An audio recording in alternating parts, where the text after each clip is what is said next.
आदि कथा के 5वें पर्व में आज आपको सुनाएंगे तिरुपति बालाजी वेंकटेश्वर भगवान के मंदिर की अद्भुत महिमा की कथा।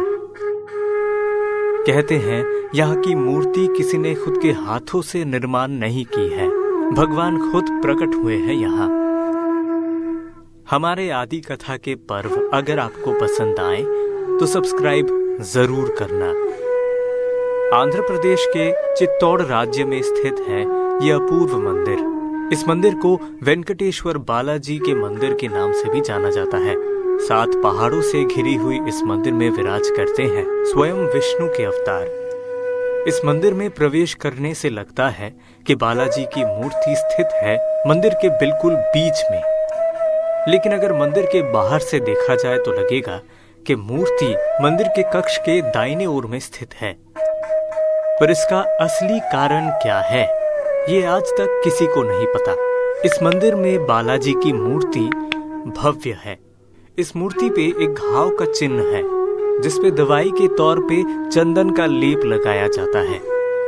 सिर्फ यही नहीं, बालाजी के सिर पर जो केश है वो असली है और यह कभी धूल से दूषित नहीं होता है।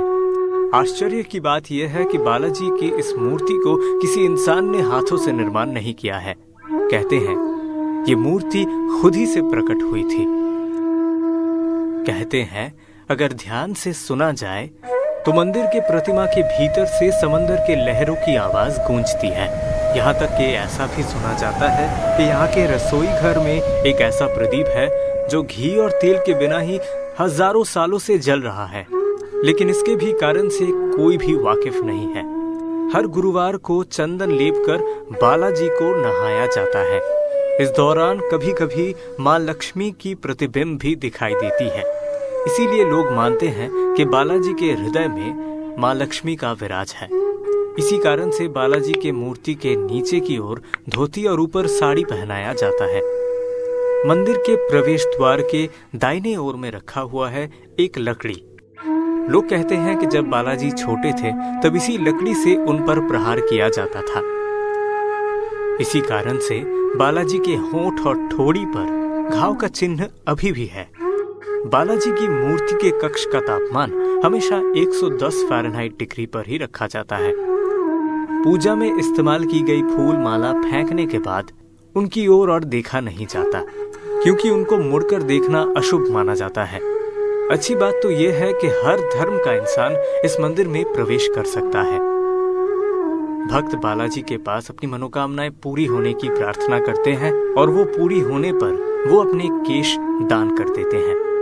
कहते हैं कि हर रोज लगभग 20,000 लोग यहाँ अपने केश दान करते हैं। इस मंदिर में हर रोज 3 लाख से भी ज्यादा लड्डू बनते हैं। इस मंदिर से लगभग 30 किलोमीटर दूर के एक गांव से फूल, फल, घी और मक्खन इत्यादि लाकर भगवान को अर्पण किया जाता है। पर यह गांव भी भव्य है। किसी साधारण इंसान का इस गांव में प्रवेश करना निषिद्ध है। यहाँ तक कि इस गांव का नाम क्या है वो भी किसी को नहीं पता। बालाजी अपने भक्तों को खाली हाथ नहीं लौटाते। भक्त भी बालाजी के शरण में आके आशीर्वाद लेते हैं और इसी तरह सालों से तिरुपति बालाजी वेंकटेश्वर के इस मंदिर में भगवान विराजमान है।